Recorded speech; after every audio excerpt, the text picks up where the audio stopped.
Hello students, मेरा नाम अनुज है और आज का जो हमारा टॉपिक है वो है create reference to other seats, यानी कि एक ही वर्कबुक में दो सीट्स या एक ही स्प्रेडशीट में दो वर्कशीट। और ये जो दूसरा टॉपिक है इसका क्या मतलब है, दो अलग अलग वर्कबुक या दो अलग अलग स्प्रेडशीट। इसका क्या मतलब है, इसका मतलब है एक ही वर्कबुक में दो वर्कशीट, एक ही स्प्रेडशीट में दो वर्कशीट। असल में लिब्रे ऑफिस में इसको स्प्रेडशीट बोलते हैं और एक्सेल में इसको वर्कबुक बोलते हैं। वर्कशीट लिब्रे ऑफिस में भी बोला जाता है और एमएस एक्सेल में भी बोला जाता है, तो आप इन दोनों शब्दों को ध्यान रखेंगे। जो एमएस ऑफिस में वर्कबुक है वो यहाँ पर स्प्रेडशीट है। तो चलते हैं, इसको क्लोज कर देते हैं। तो यहाँ पर मैंने एक फ़ाइल बना रखी है, रेफरेंस नाम की स्प्रेडशीट बना रखी है। अगर मैं लिब्रे ऑफिस के हिसाब से बोलूँ तो इसको बोलूँगा स्प्रेडशीट। तो ये मैंने एक स्प्रेडशीट बना रखी है, इसमें मैंने जनवरी, फरवरी, मार्च ये 3 वर्कशीट बना रखी हैं और मैं इन तीनों को किस में रेफरेंस करने वाला हूँ, शीट 1 नाम की वर्कशीट में। तो दो तरीके हैं, एक माउस से और एक कीबोर्ड से। तो चलिए पहले देखते हैं माउस से। आपको क्या करना है, यहाँ पर इक्वल का साइन लगाना है, उसके बाद जनवरी में जाना है और उसके बाद इस पर क्लिक कर देना है, वापस सीट पर आकर एंटर मार देना है। ओके, अब हम चलते हैं फरवरी में, इसको रेफरेंस करते हैं। तो कैसे, इक्वल करना है, फरवरी वर्कशीट में गए, क्लिक किया यहाँ पर, वापस सीट में आए, एंटर। मार्च में गए, फिर इक्वल और मार्च में किया और यहाँ पर और एंटर। तो ये इस तरह से रेफरेंस कर रहा है जनवरी का डाटा, फरवरी का डाटा और मार्च का डाटा हम किस में कर रहे हैं, शीट 1 में। तो अब यहाँ पे आप फॉर्मूला लगा सकते हो, अगर आप लगाना चाहो तो क्या लगा सकते हो, इक्वल, मान लो आपको ऐड करना है टोटल 10 + 20 प्लस, ठीक है, इसके बाद आपको इसको एंटर मार सकते हो। तो ये तरीका है इसको टोटल करने का या रेफरेंस करने का। आप रेफरेंस कर लो, फिर ये यहाँ पे मैंने एक फॉर्मूला लगा कर टोटल कर दिया। तो इस तरह से रेफरेंस करते हैं। अब हम क्या करते हैं, कीबोर्ड से। तो कीबोर्ड में क्या है, जो ये लिखा है इसको आप कीबोर्ड से टाइप कर दो, ठीक है। इसमें क्या है, जैसे डॉलर लगा रखा है, इसका क्या मतलब है कि नो चेंज, ये क्या है, एब्सोल्यूट रेफरेंस। तो यहाँ पे हम इसको भी बिना लगाए हम कर सकते हैं, कोई दिक्कत वाली बात नहीं है। तो चलिए अब इसको टाइप कर देते हैं, जो हमने माउस से किया है काम, इक्वल किया, ठीक है। अब जो वर्कशीट है उसका क्या नाम है, जनवरी, यानी कि जन डॉट, और जो हमारा क्या कहते हैं सेल है वो कौन सा है, वो है V1, ठीक है। फरवरी में भी B1 है और मार्च में भी B1 है, ठीक है। डॉट B1 एंटर किया, 10,000 आ गया, तो 10,000 आ गया। तो ये ज़रूरी नहीं है कि डॉलर, ठीक है, डॉलर ज़रूरी नहीं है, लेकिन हो सकता है ट्रेडिशनल हम इसको सीट को डॉलर से करते हो, या अभी फ़िलहाल तो इसमें ज़रूरत बिल्कुल पड़ नहीं रही, आप इसके साथ भी बिना भी कर सकते हैं, ठीक है। वो मैं बताऊंगा इससे नेक्स्ट वीडियो में कि डॉलर जो हम लगाते हैं उससे हमारा क्या मतलब होता है, क्यों लगाते हैं। ये मैं इससे नेक्स्ट वीडियो में बताऊंगा आपको, रिलेटिव रेफरेंस और एब्सोल्यूट रेफरेंस। तो यहाँ पे भी हम करते हैं, इक्वल लगाते हैं, सेम डॉलर लगाना चाहो आप लगा लो, सीट का नाम लिखा, वर्कशीट का नाम, और रेफरेंस दे दिया हमने सेल का। तो यहाँ पर नेम में गड़बड़ आ रही है, ठीक है। तो नेम में क्या गड़बड़ रही है, तो ये FEB है, ठीक है, FEB है, एंटर, ठीक है। तो आप ये एरर भी शो करता है, जैसे नेम, तो नेम मिसमैच हो रहा है या रेफरेंस में कोई दिक्कत होगी तो वहाँ पर भी ये बताएगा। अलग अलग तरह की कोड, एरर कोड जनरेट करता है ये। तो आपको क्या करना है, बाई चांस अगर कोई एरर आ जाए, आपको उसको सेलेक्ट करना है, ठीक है, उस सेल को सेलेक्ट करना है, बैक स्पेस दबाना है और यहाँ पर डिलीट ऑल कर देना है। अगर बाई चांस यहाँ पर कोई एरर आ रही है और आप उसको रिमूव नहीं कर पा रहे हो तो आपको क्या करना है, उस सेल को सेलेक्ट करना है जहाँ पर हमने ये अपना फॉर्मूला दिया है, रेफरेंस दिया है, उसको सेलेक्ट करके बैक स्पेस दबाना है और यहाँ पर डिलीट ऑल कर देना है। ठीक है, तो यहाँ पे इक्वल है और इक्वल के बाद क्या है, हमारे ये जो बर्थ सीट का नाम है वो मार्च है और हमारे सेल का नाम है B1। तो अब जैसे यहाँ पर क्या दिक्कत आ रही है, ठीक है, यहाँ पे तो काम कर रहा है लेकिन यहाँ पे क्या दिक्कत आ रही है और कोई एरर भी नहीं बता रहा। ठीक है, लेकिन यहाँ पे कोई एरर भी नहीं बता रहा, यानी कि फॉर्मूला काम नहीं कर रहा है ना। तो यहाँ पर हम क्या करेंगे, ऐसा करते हैं कि इसको फिर हम इसमें बैक स्पेस वाला काम करते हैं। ओके, चलिए इक्वल मार्च डॉट B1 एंटर मारते हैं तो ये आ गया। अगर बाई चांस काम नहीं कर रहा, क्योंकि कई बार हम क्या करते हैं इसमें कुछ हिडन फॉर्मेटिंग हो जाती है इस सेल में, तो हम उसको कैसे करते हैं, सेलेक्ट करके डिलीट ऑल कर लेते हैं वो, या बैक स्पेस को यूज करते हैं और उसके बाद डिलीट ऑल कर लेते हैं। एक तरीका यह है कि उसको क्लोज कर लो फाइल को। तो खैर अब यहाँ पे हमें कोई दिक्कत नहीं आ रही है, तो ये आराम से रेफरेंस वाला टॉपिक कवर हो गया वर्कशीट में। ठीक है, हमने क्या किया, जनवरी वर्कशीट थी हमारे पास, फरवरी मार्च, इसको हमने किस में इंक्लूड किया है, अपनी सीट 1 में। तो यहाँ पे हमने माउस से रेफरेंस दिया जनवरी का, माउस से रेफरेंस दिया फरवरी का और यहाँ पे मार्च का। यहाँ पे अब जो आप माउस से करते हैं वो यहाँ पे सिंपली टाइप कर देते हैं, बस इतना ही फ़र्क है माउस और कीबोर्ड से। माउस भी ये लिखने का काम कर देता है, यहाँ पे हम मैनुअली टाइप कर लेते हैं। तो ये हो गया वर्कशीट से वर्कशीट को रेफरेंस करना। अब हम चलते हैं अदर स्प्रेडशीट या एक्सेल में हम इसको बोलते हैं वर्कबुक को रेफरेंस करना। तो यहाँ पे हम इसको डिलीट कर देते हैं, बैक स्पेस भी कर सकते हैं और डिलीट भी कर सकते हैं। ठीक है, अब हम चलते हैं,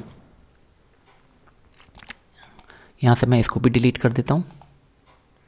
ठीक है, आप यहाँ भी कर सकते हैं उसका सेलेक्ट करके, ये नहीं है कि आपको वहीं पर करना है।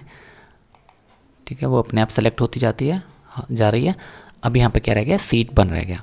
अब मुझे दूसरी वर्कबुक या स्प्रेडशीट इसमें रेफरेंस करनी है माउस और कीबोर्ड के थ्रू। तो मैंने क्या किया है, इसके लिए कंप्यूटर में चलते हैं। मैंने ई ड्राइव में एक ए रेफरेंस, ए इसलिए लगाया ताकि ये मुझे फोल्डर ढूंढना ना पड़े, सबसे ऊपर ही दिख जाए, इसलिए ए लगाया है, उसके आगे रेफरेंस लगा दिया। तो इसमें मैंने ये 3 जो है स्प्रेडशीट मैंने यहाँ पर रख दिए हैं। ठीक है,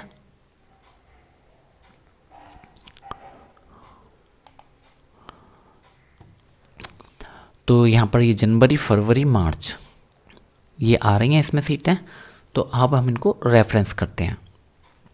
चलिए मैं एक ओपन करके दिखा देता हूँ। तो यहाँ पे मैंने क्या किया हुआ है, B1 में एक वैल्यू रखी हुई है, इसको मैं अपनी जो रेफरेंस वाली स्प्रेडशीट है उसमें इसको रेफरेंस करके दिखाऊंगा। तो यहाँ पे ये किस में रखी हुई है, ये क्या बात है, ए ड्राइव और फोल्डर का नाम है ए रेफ।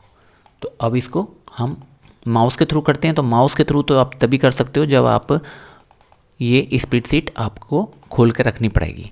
ठीक है, जब आप माउस से करोगे तो ये ओपन कर लिया हमने, ये ओपन कर लिया, ठीक है, ये ओपन कर लिया। ओके, तो ये तीनों हमने ओपन कर ली। इसको हम रेफरेंस में, जो हमारी डेस्कटॉप पर रेफरेंस फाइल है उसमें हम इसको, इनको तीनों को, जो कि ई ड्राइव में रखी है, ठीक है, तो करते हैं इसको रेफरेंस। इस फोल्डर को भी बंद कर लेते हैं। तो अब हमें जाना है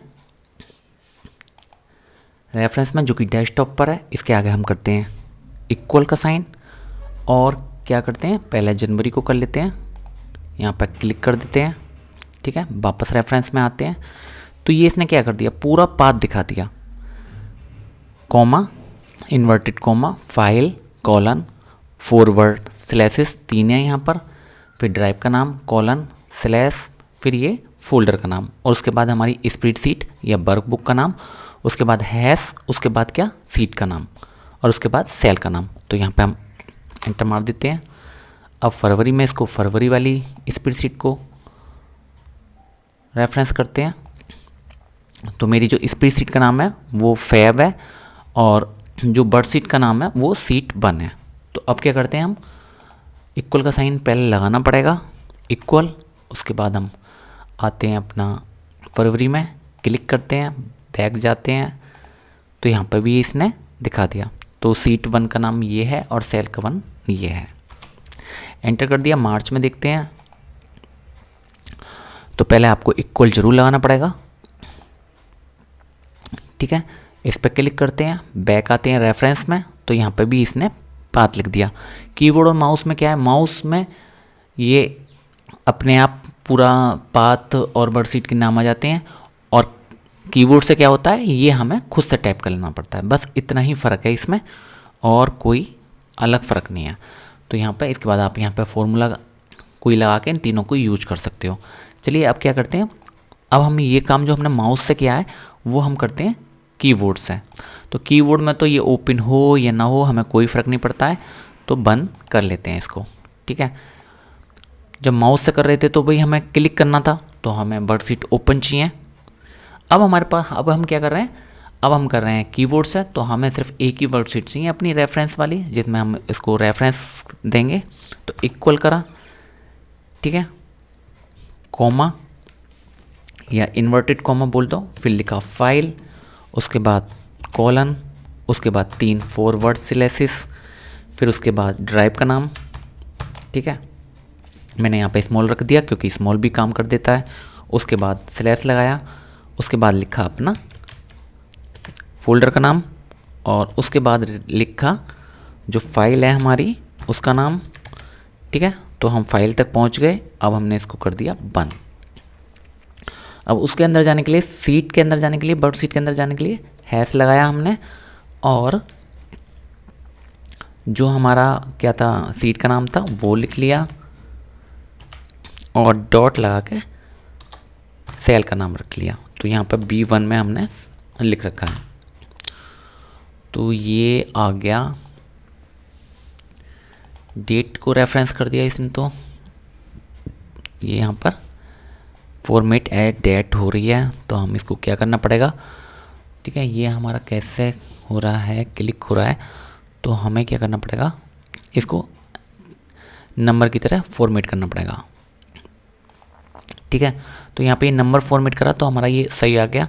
ये डेट हमने फॉर्मेट कर दी, तो चूंकि डेट तो एक नंबर की तरह से ही इंसर्ट सेव होती है इसमें, तो ये यहाँ पे इसलिए ये डेट दिखा रहा है।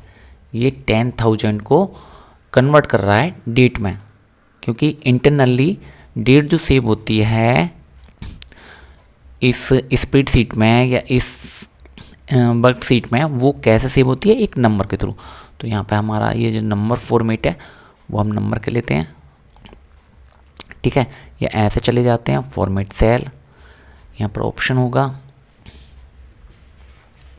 तो हमें सिर्फ जनरल करना है, ओके कर दिया। तो यहाँ पे ये हमने फॉर्मेट अपना सिर्फ नंबर कर दिया विदाउट डेसिमल। अब इसके बाद आगे चलते हैं।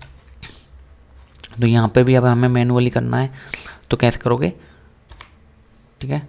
फाइल, उसके बाद क्या करोगे, कॉलन, 3 फॉरवर्ड स्लैश, उसके बाद ड्राइव का नाम आप कैपिटल में भी लिख सकते हो, उसके बाद फोल्डर का नाम, उसके बाद फाइल का नाम,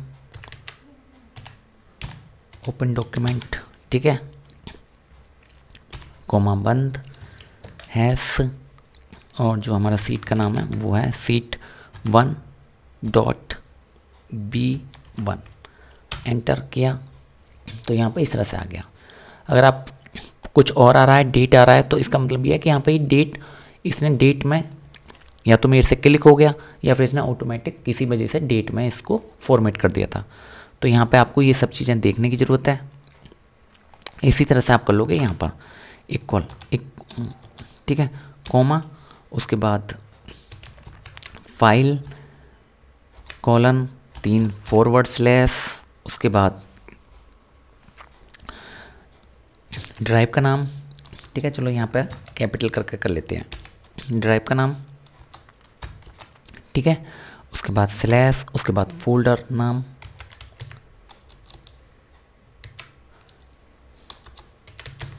ठीक है, उसके बाद फाइल का नाम, तो और इसको बंद कर देते हैं। अब यहाँ तक पहुँच गए तो अब लगाते हैं हैश और फाइल का नाम। चलो अब मैंने सब कुछ कैपिटल में ही लिख लिया है इस बार। चलिए देखते हैं। तो यहाँ पे ये काम नहीं कर रहा है, तो इसको ज़रा देखते हैं क्यों नहीं कर रहा है। फाइल लगाया है, ठीक है, a reference march.ods sheet 1,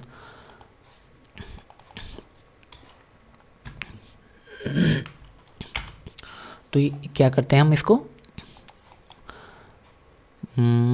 format cell कर लेते हैं, बैक स्पेस करते हैं, डिलीट ऑल, और इसके बाद फिर से फॉर्मूला हम लगाते हैं। ठीक है, file colon 3 forward slash, drive का नाम ई है हमारा, ठीक है, 2 कॉलन, उसके बाद AREF, ये हमारा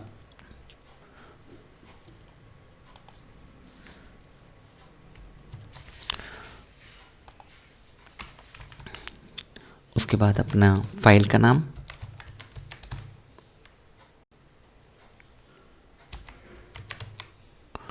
ODS, उसके बाद बंद कॉलन,